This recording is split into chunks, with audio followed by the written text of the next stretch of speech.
Buenas noches, bienvenidos al programa número 6 de Al Paso en esta cuaresma del año 2023.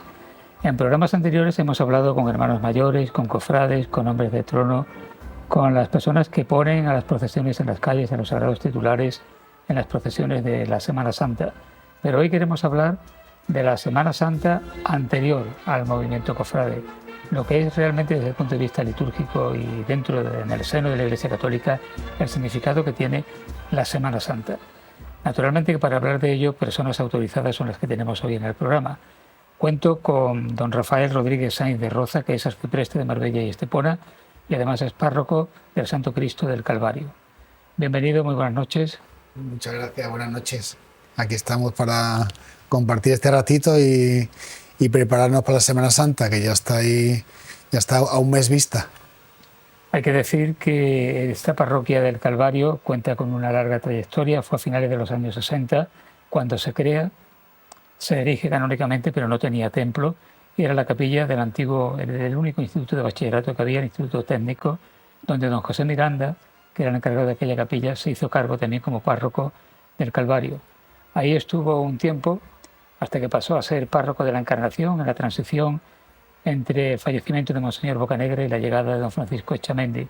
Posteriormente al Calvario llegaría don José Lebrón, que estuvo pues durante muchísimo tiempo hasta que llegó don Claudio Balbut, que un sacerdote rumano que se marchó en 2015 y dio el paso a don Rafael, que lo tenemos aquí esta noche.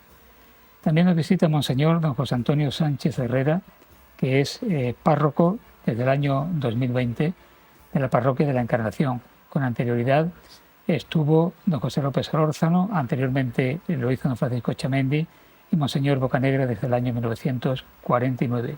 Es licenciado en Teología por la Universidad Pontificia Gregoriana de Italia, de Roma. Entiendo que sabe latín y también italiano. Además, durante muchísimo tiempo estuvo al frente de los colegios del Obispado, de la Fundación Diocesana de Enseñanza Santa María de la Victoria, actualmente Fundación Victoria. Bienvenido, Pepe. Bien hallado, Paco. Ya sabes que tenemos una larga historia en común que me da mucha alegría estar esta noche contigo y con estos hermanos sacerdotes, que tú has dicho que somos expertos. Yo creo que expertos en oír, ojalá, y en servir, que es lo que el Señor quiere de nosotros. Además, tengo que decir que don José Sánchez Herrera estaba predestinado a ser párroco de Marbella, sencillamente porque se ordenó el día de San Bernabé de hace 41 años. Exactamente. Y además porque mi abuela era de Marbella y yo siempre he venido, la primera vez que he venido a trabajar es ahora, pero siempre he estado de vacaciones, me la he pasado siempre en Marbella, me la he pasado muy bien. Y nuestro tercer invitado es don Francisco Javier Sánchez Cano Núñez, que es párroco desde el año 2016 de la parroquia de San Pedro de Alcántara, esa iglesia primitiva que ya el Marqués del Duero pues vio que su nuevo pueblo necesitaba tener el auxilio espiritual y necesitaba una iglesia. La construyó, se inauguró en el año 1869. Después, durante la Guerra Civil, sufrió graves desperfectos, se rehizo y desde el año 1944, creo que es, se erigió en parroquia. Allí estuvo durante muchísimo tiempo don Francisco Espada Gallardo, que posteriormente vendría a Marbella, falleció justamente en el altar de la iglesia del Calvario. En San Pedro también posteriormente estaría don Federico Cortés, don Leandro Botello Carrasco, y ahora tenemos a don Francisco. Bienvenido. Muchísimas gracias. Franciscano. Sí, en el corazón y ahora diocesano, pero en el corazón siempre franciscano. Y además, en cierto modo, también perote, porque estuviste 19 años de párroco en Ávila. Sí, así fue, 19 años, un tercio de vida. Bueno, pues hecha esta presentación, podéis hablar cuando queráis, no hay necesidad de que yo haga ninguna pregunta, interrumpiros, etcétera. Y yo lo primero que preguntaría, al estilo de un alumno, que yo recuerdo en el colegio una vez que nos visitó don Antonio Dorado, que era el obispo, toledano también, al igual que don Francisco, y que un alumno le preguntó que un obispo para qué servía. Y yo pregunto, ¿para qué sirve un arcipreste y para qué sirve un monseñor? Bueno, pues un arcipreste sirve sobre todo, lo hablamos antes, al final es como un delegado de curso más o menos. que sí, un poco para coordinar, ¿no? Somos, en esta zona como párrocos, creo que somos 12 párrocos, luego a nivel de sacerdotes jubilados, de la prelatura del Opus Dei, somos como 20 sacerdotes en esta zona. Entonces, pues bueno, hay mucho trabajo de coordinación entre los sacerdotes, poner cosas en común, estudiar juntos, también compartimos una misma misión, aunque cada uno está en su feudo, en su parroquia, en su iglesia, pero bueno, somos conscientes de que la iglesia es universal, todos empujamos hacia Jesucristo, hacia el Señor, nos ayudamos, nos coordinamos y bueno, el arcipreste sobre todo es una especie como delegado de curso, un encargado que el obispo pues dice, pues mira, tú vas a coordinar el grupo, también va aquí en Málaga nos dan atribuciones para confirmar y bueno, como yo también soy párroco y no doy más de sí, pues por ejemplo el padre Paco me ayuda en San Pedro, el padre José Carlos en Estepona y bueno, yo creo que todo un trabajo desde la hermandad, desde una misión común y bueno, la verdad que nos llevamos muy bien. Y luego también el que está arriba un poco, el que tiene que azuzar un poco, ¿no? Tiene que empujar, porque eso es así, siempre que... No tienes que mandar muchas copias de eso de luego hablarás en clase. No. Sí, de convocar para las reuniones, pasar las informaciones del obispo. Y bueno, la verdad que es una misión muy bonita, sobre todo yo creo que para mí, se lo decía el otro día a don Jesús, que me encontré con él, y yo creo que es muy gratificante, ¿no? Estar cerca de los sacerdotes, yo siempre digo, mira, yo cada vez que veo un sacerdote es un milagro de Dios, porque ver la vocación al sacerdocio es un gran milagro de Dios, responder a Dios que nos llama a servirle, a servir al pueblo de Dios, es una cosa tan bonita, dura también, pero algo tan maravilloso, y yo cuando contemplo a mis hermanos, pues realmente es algo que también me llena el corazón, me ayuda, a veces también me enfado también, cuando no me... Pero realmente es muy, muy, muy bonito, es muy gratificante, es un servicio precioso y bueno, como toda la iglesia debe rotar, ¿no? Ahora me toca a mí y luego pues le tocará a otro, ¿no? Son servicios rotativos y gracias a Dios, pues mira, ahora me ha tocado esta misión y me enriquezco, ¿no? Al igual que nosotros nos enriquecemos cuando escuchamos a nuestros fieles, también nosotros nos enriquecemos con nuestros testimonios entre nosotros. Y un monseñor es un cargo honorífico, es un gesto de cariño de la Iglesia, es decir, el Papa que... y ahora en concreto es la única distinción que ha quedado y tiene que tener más de 65 años y haber tenido un camino de servicio a la Iglesia que el Papa considere que es el adecuado. Pero vamos, no da más nada ni yo me lo creo en ese sentido, es decir, que en otra época quizás donde los honores eran, hoy somos todos, yo creo que siempre, pero ahora mismo no hay nada que nos distinga, sino sencillamente la fraternidad que vivimos y el servicio común que compartimos, ¿no? Y sencillamente es un gesto de cariño de la Iglesia hacia mi persona, que yo creo que se lo merecen todos los que lleguen a 65 años, vamos. Y el cura Paco de San Pedro de Alcántara, ¿cómo fue el aclimatarse a una nueva parroquia? Que entiendo que entre Álora y San Pedro alguna diferencia habrá, ¿no? ¿Cuál sería la seña de identidad del pueblo cristiano sanpedreño? Naturalmente que hay diferencias. Yo creo que entre todas las parroquias también, entre las más cercanas. Entre esta parroquia de este mundo casi marítimo, aunque San Pedro de Alcántara vive un poco de espaldas al mar, pero es marítimo, y una parroquia de interior, pues hay diferencias entre la gente, entre aquello que vive en cada persona, y por tanto, a lo mejor hasta en sus formas de relacionarse. La relación entre un pueblo de interior más pequeño que Sálora, aunque sea una población grande, pues más de conocimiento entre todos. Claro, aquí hay mucha gente de fuera. La parroquia, la gran diferencia, yo creo que tiene que ver con lo mismo. Quienes acuden a la parroquia son muchos de los que viven en el pueblo, claro, de los que han sido de siempre a lo mejor hace 50 años, porque la población es también relativamente nueva en cuanto a los que han venido, pero mucho más en cuanto a las últimas oleadas, que son generalmente muchos jubilados de fuera, bastantes extranjeros. Entonces, la población es multiétnica y hay de todos los colores, lenguas, como dice el Apocalipsis, de todas las razas, lenguas y naciones. Esa es la mayor diferencia, aunque ahora mismo hay extranjeros en todos lados. Pero claro, el otro día pues, la comunidad filipina me decía, es que son más de 1000 los filipinos que hay en el entorno de aquí, esta zona de la Costa del Sol. Y si vamos sumando los ecuatorianos y los venezolanos y los colombianos, hay muchísimas personas de todos sitios.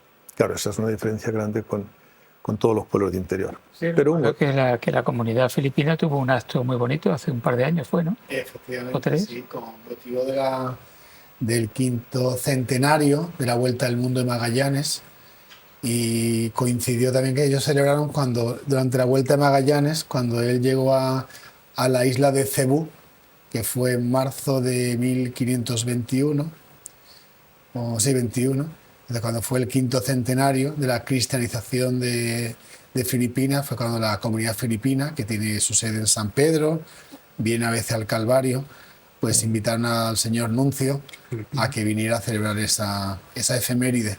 Y la verdad que sí, es una comunidad muy activa, y la verdad que son muy católicos, tienen su misa dominical en San Pedro, a veces la celebra el Padre Paco, a mí me llaman a veces, vienen sacerdotes filipinos y bueno, muy activos. La verdad que tenemos unas parroquias muy cosmopolitas todas. He aprendido tagalo por lo menos, ¿no? Añaco. Añaco. Bueno, son expresiones de allá.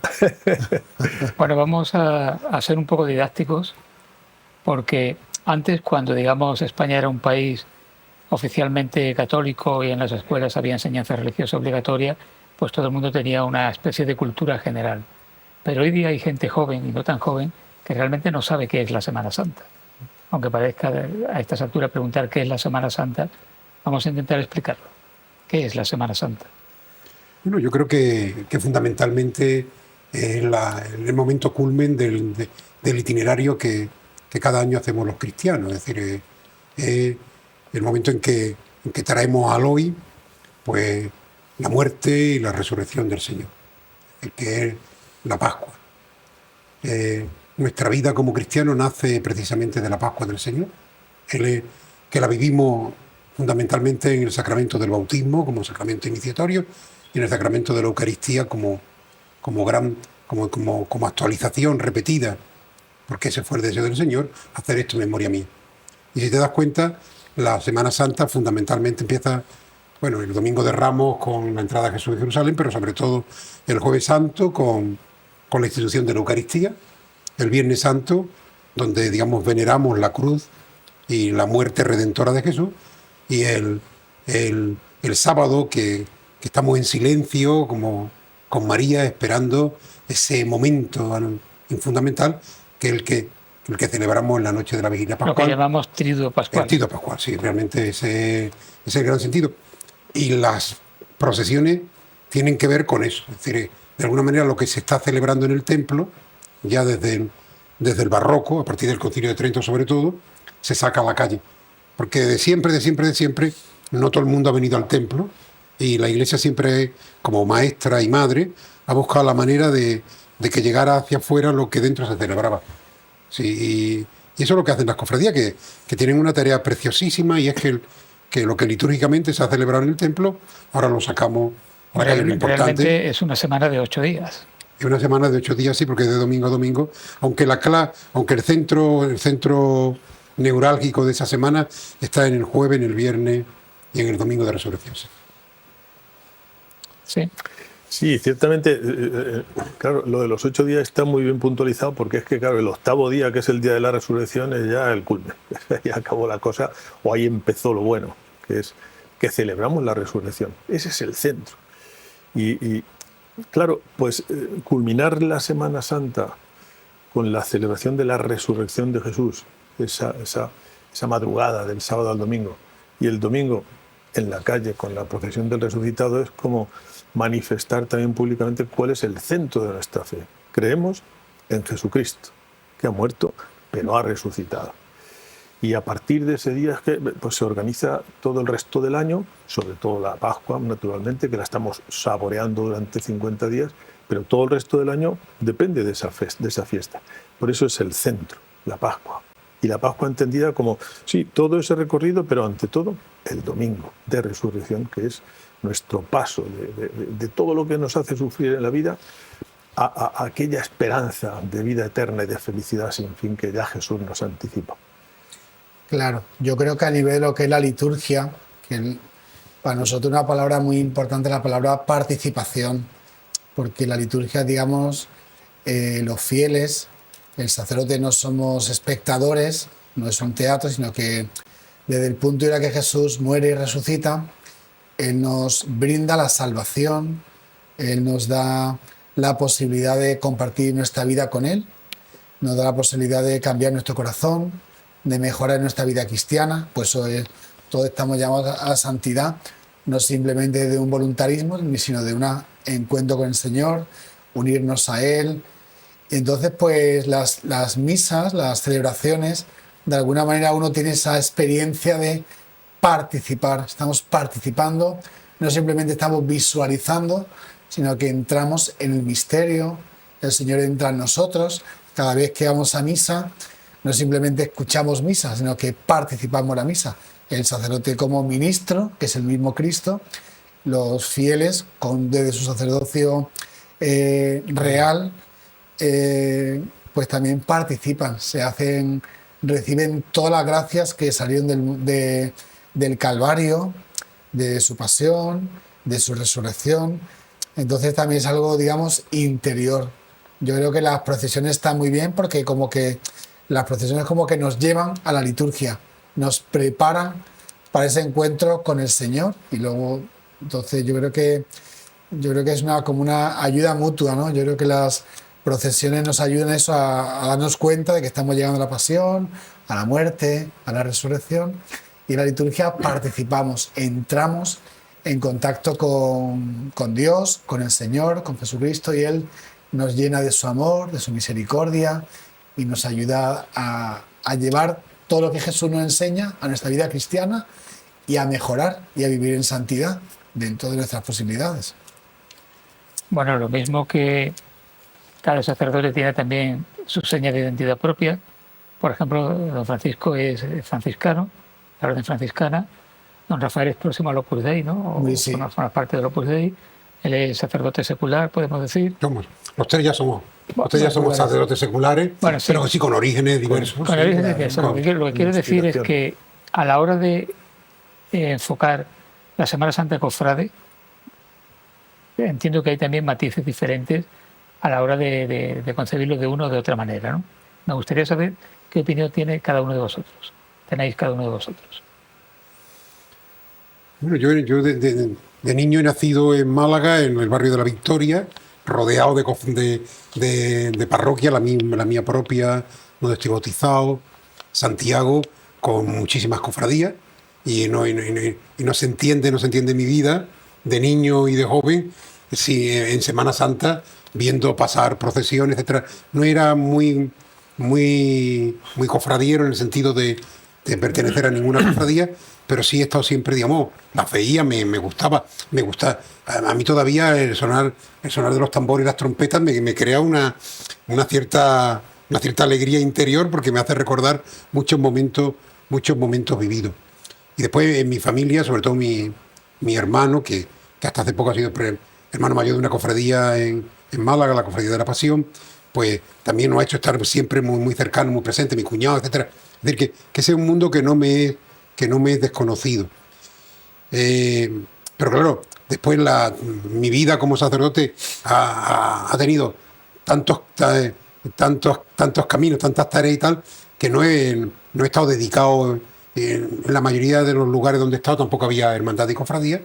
Claro, llega ahora a Marbella y te encuentras con 6 cofradías de Semana Santa, más el Resucitado y la Virgen de la Victoria, en el propio templo parroquial, vamos, y te das cuenta y dices, madre, esto es una explosión de hermandad y cofradía. Y lo llevas bien.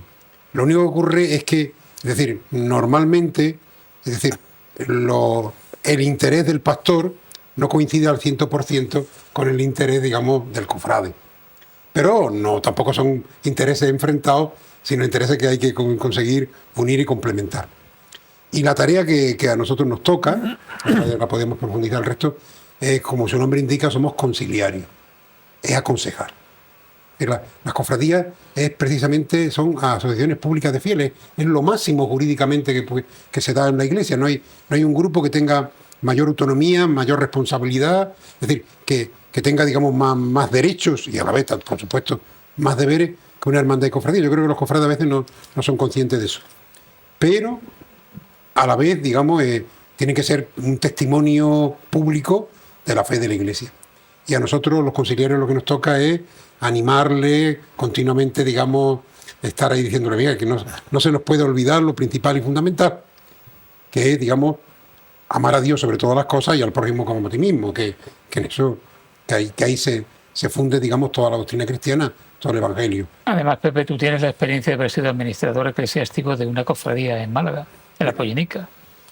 Bueno, siendo economo diocesano, don Antonio Dorado, he estado en 3. Es decir, cuando por problemas las cofradías hay que intervenirlas, el señor obispo me pidió primero con el Calvario de Málaga, por un problema patrimonial, se habían echado abajo la capilla y había problemas con la Junta de Andalucía, después con la Pollenica de Marbella y con el Rocío, es decir, con 3 cofradías. Que era, ¿La Pollenica de Marbella? La Pollenica de Málaga, perdón, con la cual he tenido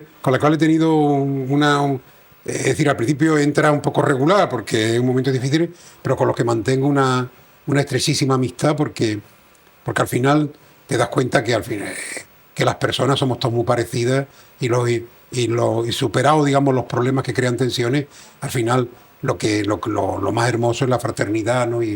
y la comunión, ¿no? Sí, yo siempre he concebido las cofradías. Yo, como has dicho antes, soy de Toledo. En Toledo hay muchas hermandades y cofradías. Lo que pasa es que, bueno, se vive de otra manera, un poco más serena. Quizá que, por ejemplo, como dato, mi madre era miembro de 9 hermandades en un pueblo de 10.000 habitantes. Eso son muchas, ¿verdad? Bueno, pues siempre he concebido las cofradías y las hermandades como si fuera un sistema planetario en torno al centro que es Jesucristo, y en torno a ello andamos todos, también las cofradías. Las cofradías son, pues, una asociación, un grupo de fieles cristianos, por tanto, pero en los que hay de todo. Los hay más cercanos dando vueltas a Jesucristo, los hay un poquito más alejados, que vienen un día al año. Los planetas dan vueltas en torno al Sol, algunos tardan un mes y otros tardan 10 años en dar la vuelta. Pues algo así nos pasa a todos los cristianos, ¿no? Pues en las cofradías ocurre igual, hay de todo, hay de todo. Entonces se trata de aprovechar para que esos que están más lejos, si es posible, den un saltito a una órbita un poco más cercana. Yo siempre lo he vivido así. En otros momentos escuchaba a algunos hermanos sacerdotes como diciendo, aquí no hay nada valioso en las cofradías. Y siempre lo he visto un error tan grande, porque claro que hay valioso. Y hay cosas, pues, que hay que mejorarlas. ¿Cuál es nuestra tarea de curas y la que siempre he tratado de vivir? Pues tratar de ayudar, tratar de iluminar, animar a que se dé un pasito hacia adentro de la comunidad cristiana. Y creo que esa es nuestra labor, y empezar, pues, por ejemplo, pues que las juntas de gobierno reciban por nuestra parte su aporte, su iluminación, el afecto necesario de la comunidad, porque eso también es preciso que lo sientan. Si sienten como que ellas son una cosa diferente de la comunidad, aquello va cada vez más lejos.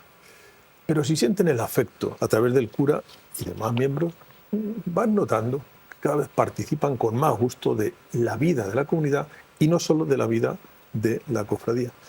Y yo lo he vivido siempre con mucho gusto, sin juzgarles como diciendo, esto no vale para nada. No, esto es lo que es. Ahora vamos a ver cómo tratamos de inyectar más evangelio también en sus corazones. Yo, bueno, ya que hemos hablado de nuestras familias, mi familia no es muy cofrade, no es anticofrade, pero no es muy cofrade. Yo me acuerdo que mi padre se vinculó mucho a la Cofradía de la Esperanza porque fue el arquitecto de la iglesia. Él ya se hizo hermano, fue hombre de trono, salió mi hermano Pablo también. Y luego yo la verdad que, bueno, siempre me ha gustado la Semana Santa de Málaga, tampoco soy muy capillita, pero bueno, me ha gustado. me emocionó siempre ver al cautivo, a la Virgen de la Esperanza, al rico. Y luego como sacerdote, pues bueno, yo creo que nuestra tarea siempre es atraer, ¿no? Y siempre por las buenas, ¿no? Por las malas se consigue muy poco. Y yo creo que con los cofrades, pues yo creo que son pues otros feligreses más, ¿no? Yo particularmente aquí en Marbella con el Calvario, la verdad que tenemos muy buena relación. Y bueno, de hecho, pues con Jesús, con Joaquín, con Carmina, con todos nos llevamos muy bien. El hijo pequeño de Jesús, por ejemplo, está en el grupo de Semillitas, que es el grupo de perseverancia. Ellos me gustaría que colaborasen más, la verdad. Pero bueno, son colaboradores. Cuando hay algún evento, pues ellos colaboran con Cáritas. Cuando hay alguna paella, pues siempre mandan gente. Hace poco tuvimos la paella Manos Unidas, pues vino un grupito de la cofradía. O sea que también yo le insisto mucho, mira, que tenemos que tener la sabatina mensual, la misa de la cofradía, y yo creo que vamos por un buen camino. O sea, la velocidad, pues bueno, la pone, es que es un grupo humano muy grande. También a veces la Junta de Gobierno está muy comprometida y los demás pues muy poco. Ellos también a veces se quejan, ¿no?, de que les cuesta tirar de todo el grueso de los hermanos. Pero bueno, yo ahora también desde hace varios años pusimos, como la iglesia es el Calvario y había un Cristo muy moderno, pues se puso el Cristo de la cofradía, la Virgen del Calvario, San Juan, ahí en el presbiterio. Y la verdad que eso gusta mucho a la feligresía, porque bueno, la iglesia del Calvario, y está el Calvario al completo.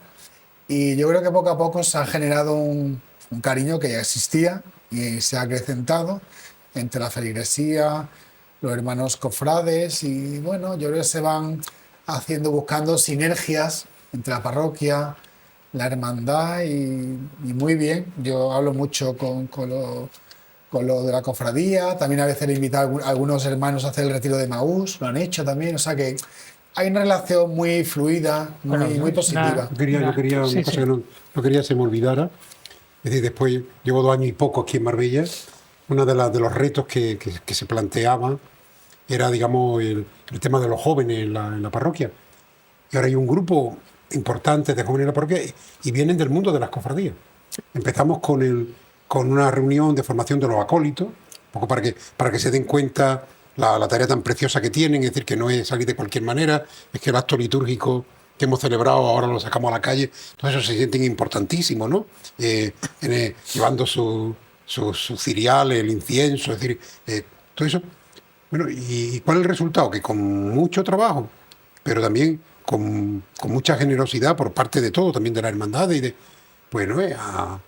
A la JMJ de Lisboa van pues 40 y tantos jóvenes de la nación, y el porcentaje es altísimo. Yo creo que el 90% son cofrades.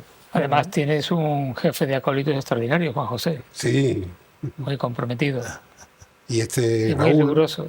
Juanjo y Raúl son dos personas que trabajan muy bien.